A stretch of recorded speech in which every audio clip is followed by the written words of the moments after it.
Europe 1 Soir. 19h, 21h, Pierre de Villeneuve. On l'a tous fait. Comment ça se prononce le prix Nobel norvégien, machin, voilà. Donc bon. Elle a un drôle de nom. C'était comment la phrase de Chirac, Joseph Massescaron, aidez-moi. Elle a un nom marrant, Rigoberta Menchú. Oui. Vous vous souvenez de ça? Oui, voilà. absolument. Bon, c'est plus facile à prononcer que Forsyth, peut-être.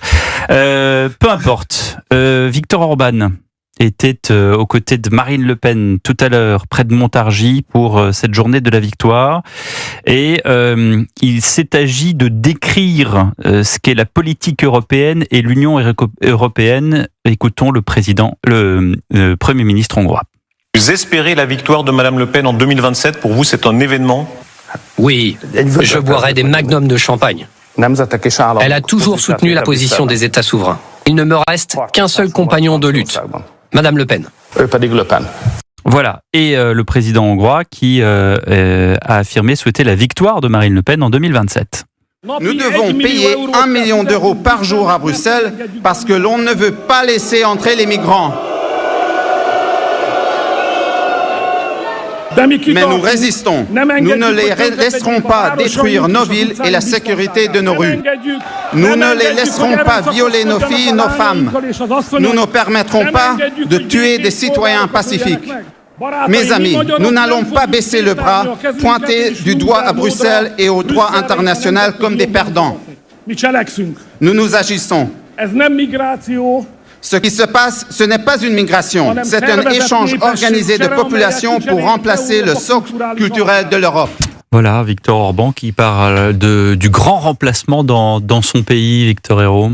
Alors, c'est à mon avis un baiser de Judas, dans le sens où à la fois le soutien de Viktor Orban, qui a été l'un des premiers à soutenir Marine Le Pen, ou en tous les cas, dans le sens inverse peut-être, mais qui sont de grands alliés dans cette espèce d'émergence de vagues nationalistes au sein de l'Europe, et qui promeuvent la construction d'une autre Europe qui ne serait pas l'Union européenne de Bruxelles, mais une Europe des nations. Donc ce sont de grands alliés, mais en même temps, le débat public n'étant pas du tout ce qu'il est en Hongrie n'étant pas du tout le même en France, je pense que pour Marine Le Pen, ça peut poser beaucoup de problèmes, puisque Viktor Orban a, un langage qui est beaucoup plus, qui est beaucoup moins feutré que celui de Marine Le Pen, que ce sont des choses que l'électorat de Marine Le Pen, ou en tous les cas que l'électorat élargi de Marine Le Pen n'est peut-être pas prêt d'entendre. Marine Le Pen essaye d'étendre son électorat à des gens qui sont moins sulfureux que ceux qui ont pu être le socle, la base vraiment électorale du Rassemblement national, ou anciennement du Front national fut une époque. Là, je pense que ça peut heurter quelques Français qui comptaient voter pour le Rassemblement national, mais qui se disent, tiens, Marine Le Pen s'allie avec quelqu'un qui parle de grands remplacements, etc., qui sont normalement les idées promues par Éric Zemmour ici en France. Donc voilà, je ne suis pas sûr que ce soit vraiment un atout, cette déclaration-là, en tous les cas pour Marine Le Pen. Est-ce que vous êtes d'accord avec ça, Joseph? J'imagine mal que dans ce type de rendez-vous, qui est un rendez-vous qui est important, et les dirigeants du Rassemblement national l'ont certainement regardé au cordeau en raison des invitations. J'imagine mal que les discours des uns et des autres n'aient pas été communiqués aux uns et aux autres. Donc, je crois que c'est comme ça que ça se passe, généralement. Oui.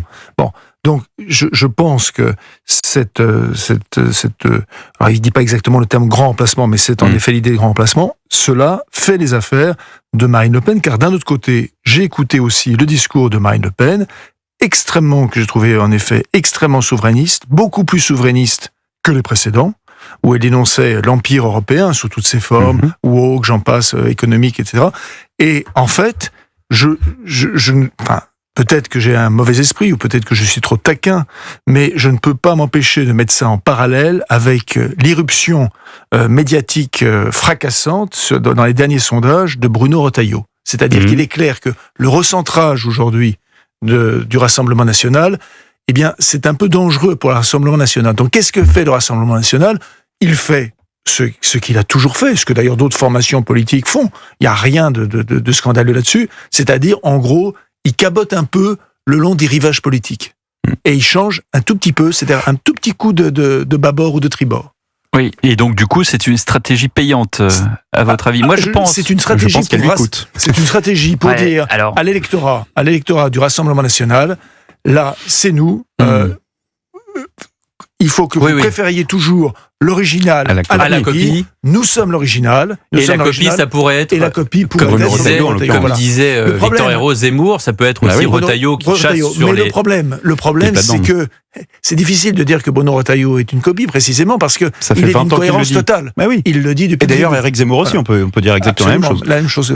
La même chose pour Éric Zemmour. Et c'est là que je trouve que Marine Le Pen n'a pas besoin de rappeler quelle est l'original. Enfin, je veux dire, il ne faut pas rentrer dans la querelle de l'original et de la copie. À mon sens, si j'étais responsable de la communication de Marine Le Pen, je me dirais, Marine Le Pen n'a pas besoin de muscler son discours sur l'immigration. Elle n'a pas besoin que ses alliés musclent leur discours sur l'immigration. Tout le monde sait en France que Marine Le Pen, mais certains même la considèrent comme fasciste ou nazie ou que sais-je, parce que tout le monde sait quelle est sa position sur l'immigration. Je crois que Marine Le Pen a plus à gagner sur le pouvoir d'achat et sur ce genre de questions-là plus consensuelles. Pas du tout d'accord, parce que une bonne partie justement de la droite radicale, on le voit bien, considère que elle peut-être, c'est un procès d'intention qui lui est fait, nous sommes d'accord, mais toute chose égale par ailleurs, que Madame Marine Le Pen s'est un peu trop recentrée. Et que quand vous entendez, c'est vrai que c'est quand même gênant pour le lecteur moyen du Rassemblement National, quand vous entendez par exemple une Sarah Knafo qui est excellentissime à l'oral, et qui, elle, pour le coup, correspond vraiment à une droite identitaire, radicale, totalement décomplexée, avec des punchlines à peu près à toutes les phrases, là, vous comprenez que, très franchement, il y a peut-être la nécessité pour le Rassemblement National, finalement, de revenir, en fait, à son ancien projet. Moi, je pense qu'il y a aussi dans cette volonté de rassemblement européen une vision beaucoup plus grande que juste j'allais dire la guéguerre entre qui est le plus radical, qui est le plus nationaliste, qui est le plus farouche défenseur du pays, qui est celui qui veut, ou en tout cas alerte sur le grand remplacement à venir, qui est celui de... Voilà, je pense qu'on est là, non pas du tout dans une volonté d'union des droites, je suis pas sûr. Je pense que Joseph a raison en disant le RN est là quand même pour montrer que le Canada Dry c'est le Canada Dry, que ça reste l'original et non pas la copie. Il est là aussi pour dire regardez ce que disent les autres États où il y a un dirigeant nationaliste et la méthode qu'ils ont appliquée pour et celle qu'on voudrait appliquer également chez nous. Alors pardonnez-moi de Joseph porter une contradiction, mais moi, il me semble aussi révélateur qu'il y a un autre invité dont on ne parle pas, qui est Monsieur Salvini. Bien. Matteo Salvini, l'italien. Voilà. Or, Monsieur Salvini, en effet, est, entre guillemets, plus radical que ne l'est Madame Meloni. Mais c'est Madame Meloni qui est aux commandes. C'est elle qui a des résultats en Italie. Voilà. Et ça aussi, ça fait réfléchir. C'est-à-dire qu'on se dit, finalement, peut-être une partie de la droite se dit, finalement, les résultats de Madame Meloni, qui n'est pas autant droite identitaire ou droite radicale, les résultats sont là. Et peut-être qu'un jour d'ailleurs, si ça se trouve, l'Italie surpassera la France. Bon, écoutez, on va s'en reparler, comme on dit, dans un petit instant.